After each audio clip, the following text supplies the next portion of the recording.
It's Danette, and this is the third in the Spa for the Mind series, a 15-minute segment to help you find ways to be kinder to yourself in this time of difficulty and stress and uncertainty, and hopefully ongoing, even as our current health situation, our pandemic, resolves itself at some point.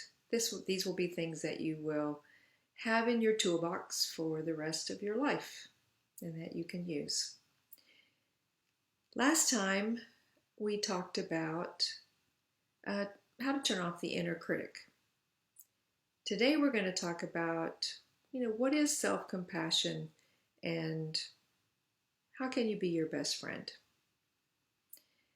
So I want to tell you a little bit about mindful self-compassion as a way of being in the world with yourself. There are three components to mindful self-compassion, the first of which is mindfulness. Mindfulness is simply being aware of what you are experiencing in the moment to moment, without judgment. So it is being in your life, in your body, in your emotions, and not in your head, where you're not thinking about the past or the future. You are actually, truly in the moment, experiencing through your senses what the world is offering you. When we are mindful, then we know when we are hurt, we are suffering pain of emotional, physical, or even mental pain. And when we notice that, we can be more kind to ourselves. One of the ways we can be kinder to ourselves when we notice that we're suffering is to be aware of the fact that being a human being means that there will be suffering.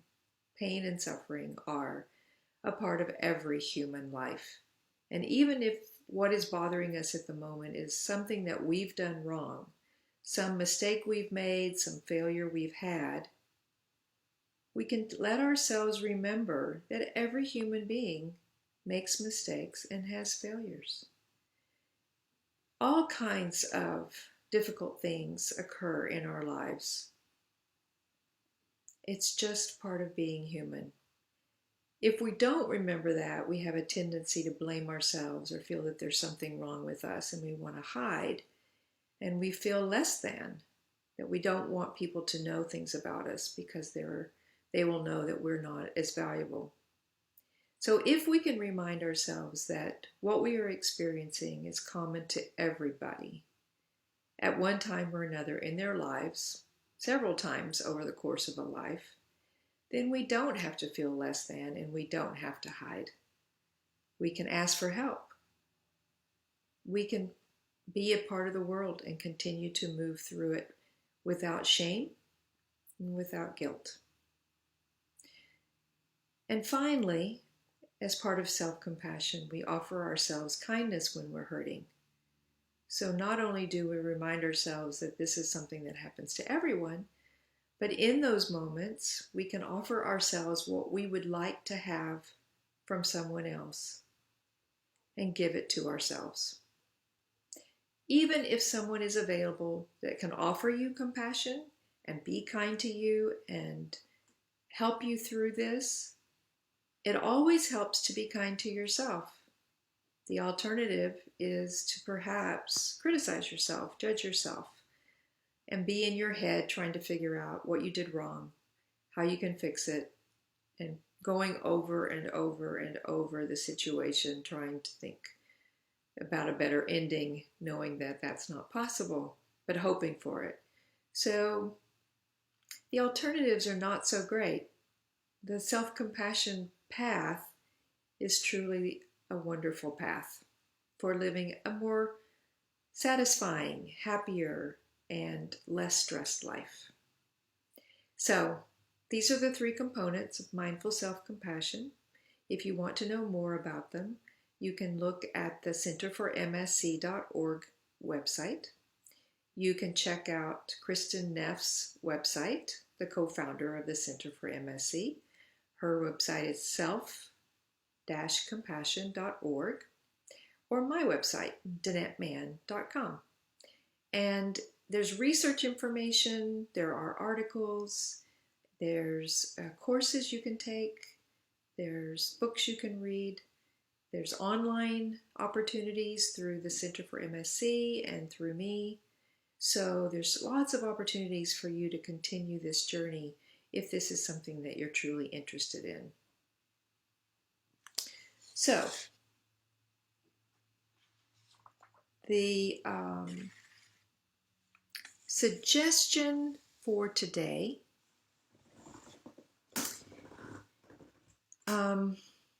actually before I get to the suggestion, let me give you some examples of common humanity and kindness so that you'll have something to reference as you try to incorporate this for yourself during the week. So for common humanity, let's say that I have hurt a friend, said something that possibly I didn't intend, or maybe in a fit of anger I did intend because I wasn't thinking clearly. And the outcome was that I hurt my friend. With self-compassion, I can remind myself that, yes, like everyone else, I'm subject to emotions. I have my own ego that can be hurt, and I can want to lash out. But then I can remind myself that's not really the way I want or choose to be in a relationship. So what can I do? Well, an act of kindness is, first of all, to remind myself that, yes, it was a mistake, I hurt somebody, and that's not what I want to do. So I can have empathy for my friend, and I can have empathy for myself that this has occurred and I'm in pain over it as well. And that I didn't intend this. It wasn't my purposefully intention to hurt my friend. Then I can think about, what do I need to hear? And what I might need to hear would be,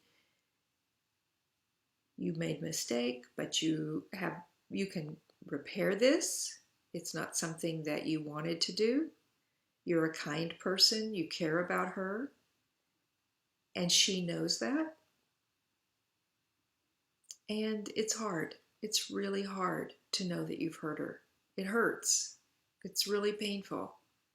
And I get that. I can put a hand on my heart and just notice how it feels to support myself a little bit through touch and through words. And I can slow my breath down, and I can give myself some time to just calm my nervous system and get it out of that activated mode that makes my heart beat fast, rumination start, regret, worry, panic even, that I might lose this friend over something that I've said. And just be with it until there's a calming in my system. And once that occurs, the next thing that I might need is to make a repair. So that would mean calling the person, trying to meet with them in person. Optimally, a phone call can work, but it's much better to do it in person. And to let them know it was not my intention to hurt you, but I realize that I have. And I want to make amends. I want to let you know that is hard for me. I don't want you to be hurt. I care a lot about you. You're very important to me. And let me know, if you can, what I need to do to reestablish this relationship and the trust that you and I have had. And then I hear what she has to say, or he has to say. And if they need something from me, I can try to give that to them. It's as simple as that.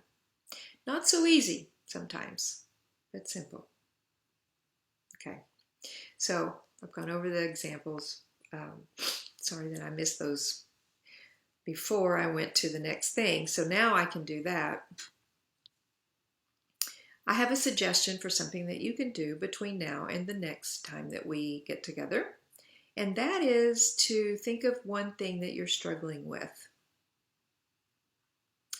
Something that where you don't handle how you talk to yourself or how you treat yourself very well. Something that's a struggle. Maybe a habit that you have that you don't like, or even a characteristic. Something that about you that you know is sometimes problematic, and you don't do it on purpose, but it occasionally shows up. Then I want you to think about and choose what you would want to change and how you might want to change so that you could treat yourself differently and how you would treat yourself differently. So the more detail, the more specific that you can get, the better this exercise will be for you, because you will learn as much as possible about yourself and about how to make this change. So let's say that what I want to change is I need to exercise more. I really am giving myself a very hard time, especially since being isolated and not being able to go to the gym, that I'm not getting enough exercise. I've used it as an excuse not to do things, not to do anything for myself physically to keep myself in shape. And it's beginning to feel like a flaw. So the first thing I do is, when I notice the feeling that comes with that, is give myself some soothing touch, some kind words in a soft, gentle voice. This may be true. You may be choosing not to exercise. Okay, I can allow that, but I don't want to continue it. So I need to find something that I can do. So how would I change this? Okay, well then that's when, as I've calmed myself down and I've gotten rid of the nervous energy of feeling guilty, shamed, down on myself for my behavior.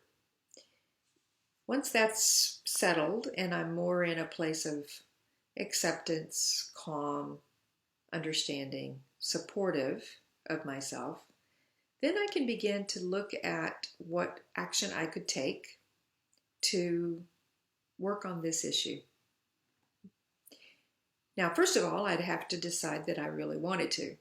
I might decide that I'm okay with how I've chosen to be, and that my critical voice or my negative beliefs around not exercising are actually coming from somewhere else. The news, some ad, a magazine I've read, or friends telling me I need to get out more. So, then I need to think about, how do I feel?